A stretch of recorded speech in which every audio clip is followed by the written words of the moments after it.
they've gone missing. As firstly today, we check in with Tyler Not Taylor, sharing this Reddit post, which blew up further on Twitter, saying a Chinese VTuber got human trafficked for half a year. I hope she'll be fine from now on. That's enough trauma for a lifetime. That VTuber being Polrin, who returned as her VTuber self after a 6-month hiatus to Bilibili, the very popular Chinese streaming site, and sharing why she had disappeared for half a year, saying that it was a dark night and that she was on her way home and wanted to get home early to eat dinner. So then choosing a route that was near her home but very remote, and then hearing someone call out to her. Turning, some people came up to her saying, "Your internet IP was hacked. We are police and you must come with us to make a statement." And before she could do anything, they took her away in a van. And as it happened so quickly, the text that she sent to her family didn't even mention the rest of what was happening. The people in the van were watching her closely, even someone in the back seat watching her, who then took her phone, and leading to her being very confused. They then drove her off to a far-off village, a village where she didn't even know where it was. And as she said, she was then sold off to a mid-age auntie, with this auntie going on to order her about, then beating her and scolding her if she didn't do well. Oddly, this auntie didn't have an ashtray and would end up putting out cigarettes on her arm. Infrequently, the auntie would leave the house, leading to this VTuber to try to find an attempt to escape, but these escaped attempts had failed, and then leading to her to think that this was the rest of her life, that she is locked in this house forever. And then half a year passed until finally the police had come to rescue her, saying that she had looked like someone on a missing list. This VTuber had lived in this house for 6 months without any contact with the outer world and suffering minor injuries. With no idea what has happened in this past year, this VTuber is now back to streaming and saying that she is still optimistic, also now seeking out medical and other assistances, and saying to her viewers, "Don't worry about me, I'm always okay." Further saying she doesn't want to bring too much negative energy to her viewers, but wanted to explain to them why she disappeared, saying to her viewers, "You must keep yourselves safe. Please never be as foolish as I was." This incident of human trafficking being in a yet longer and longer line of now published incidents like these, with Chinese authorities being put to task by the public after previously during the Winter Olympics having been criticized for trying to stop one of these types of stories from coming out to the press. A truly amazing story on this VTuber's part, and we will have their links below. As now, more lightheartedly, we turn to another villain, that being Amelie, aka Monarch, taking to Twitter to say, if saying Ara Ara gets banned from Twitch, I'll switch to streaming on YouTube. Make your move, purple square Pac-Man. And then following up with, puts Monarch persona in a box for a second, clarifying this is not a real thing apparently, so no one freak out. This stemming from some Twitter posts such as this one, as Kaizuku Haru had said, "We can't even Ara Ara on Twitch anymore, I am pain." And saying further, for anyone wondering, it is because people kept sexualizing it, and now it counts under the phone sex section of the guidelines apparently. I've been told there have been bans for it, and I don't know what to believe, but rather be safe. This brings us now back to Zach Bussy, who is not Twitch staff, but writes about Twitch quite often. As Bussy would say, while I'm not an expert in Japanese sayings, I don't believe that saying Ara Ara alone will result in suspension on Twitch. Contextually, if you create additional extended sexual circumstances around it, sure, but a one-off usage is not going to be a problem in my opinion. Saying further, the recent clarified sexual content guidelines did not implement any new rules, but it did result in stricter enforcement of the current guidelines. So in practice, old rules are now actually being enforced as the line is clearer. Lastly adding, by the way, theoretically, you can be banned for literally any reason Twitch decides to ban you for. Maybe they don't like the way you say hello or the way you take your coffee. It's entirely at their discretion. But in practice, context always matters to how they enforce things. And other VTubers would take to Twitter to try to clarify what is happening here, saying with Pan here, no, Ara Ara isn't banned per new Twitch guidelines. People are spreading this misinformation like wildfire with absolutely no solid proof. Please do not take this at face value and do your own research. So let's now turn to a VTuber that is banned on Twitch currently, that being Yancha Gogo, experiencing a punished arc while saying very nice, very cool to this alert that they have had their account suspended. Suspended for nudity for showing this photo that we will show no more of, or as Lemma put it, Yancha Gogo has been arrested for VTuber crimes, with even this VTuber saying, Ara Ara won't get you banned on Twitch, stop sexualizing everything anime women say weirdos, showing a faked naked photoshopped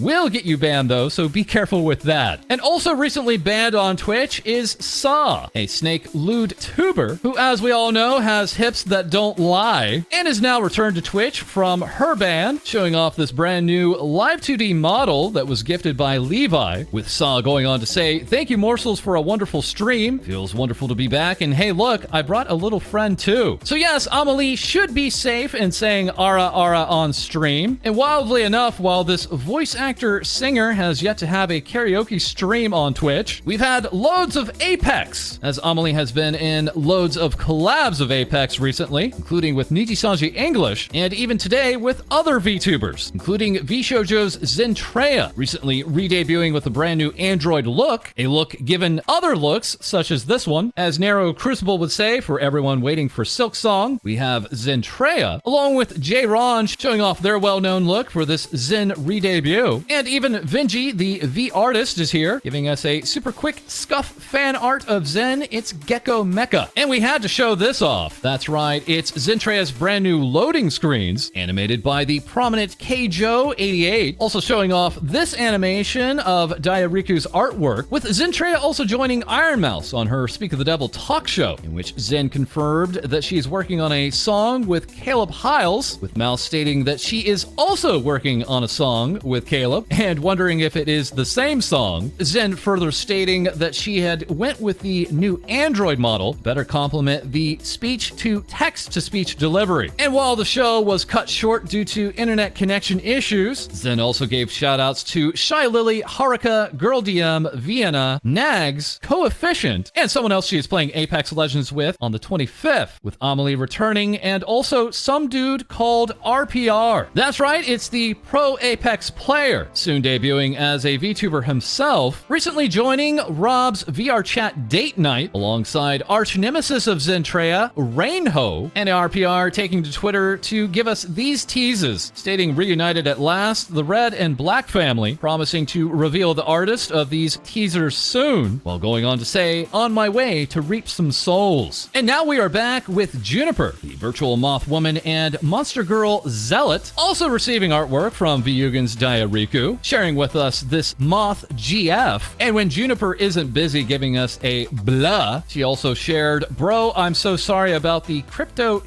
in my tag. It used to only be like an occasional post, but now there's more crypto than fan art and memes. Maybe time for a new tag? I'd hate to do it, but..." Yet another challenge for VTubers that are also partnering up with Uwu Market, saying our July merch collab slots are open. 20 total slots are available. Anyone interested can reach out to us on DM or comment on this post. With slots for July closing on May 27th, Uwu Market has now also teamed up with Shylily, the Orca VTuber, letting us know the shrimp pack has released. A little box of shrimp identification goodies. We wanted to release something that would ship just before TwitchCon, with Shylily adding, "Please don't feel peer pressure to get one though." And speaking of shrimp, here we have Hololive English's Galgura, seen once again with short hair here in this short hair shark illustration. And we are back with more shrimping, with Gura looking down on her shrimps, taking to Twitter just to say hi, with not only Nijisanji English's Rainbow Indo replying with an A, but Hololive English's Mori Calliope responding with Wrong View Gumbo. This all as Gura has now alerted us Shark on TikTok. Yes, that's right. Officially announced by Hololive, both Mori Calliope and Galgura, along with Amelia Watson, Oro Crony, and Heikos Bells, now have individual accounts on the TikTok platform. And oh hey, would you look at that? Yes, that's right. It's one of the best days of the year, as Hololive Japan's best girl, Roboco-san, now celebrates her birthday today, with Roboco being joined on stage in her 3D concert by other Hololive Japan talent, and gracing us with this brand new merchandise, including a Booba mousepad, plushie, and ASMR voice packs. But don't bother trying to buy the limited editions. I already bought all of those up myself this morning. We also had this big announcement from Roboco, releasing a brand new original song entitled Little Bit, and going on to receive these birthday best wishes. That coming by way of Hololive English's V-singer IRyS, who herself this past weekend also released a brand new original song entitled Till the End of Me, asking, "Did you get your dose of hope today?" today. And very lastly, here we have FaZe Connect's IRyS, stealing your heart and your kidney, with this talent joining our YouTube stream coming up this Sunday, May 29th. And this morning asking, got questions about the VTuber industry? Things you've been dying to know? Curious about VTuber agencies? As herself, Kaneko Lumi, and the CEO of FaZe Connect, will be answering your industry questions tomorrow, Tuesday, May 24th at 3 p.m. Pacific, 6 p.m. Eastern. And that is all for this episode. Feel free to like, comment, and subscribe below. Send your VTuber news to our Discord. Join us on Twitch, where we record hours ahead of time, and we'll have more things VTubers say for you soon.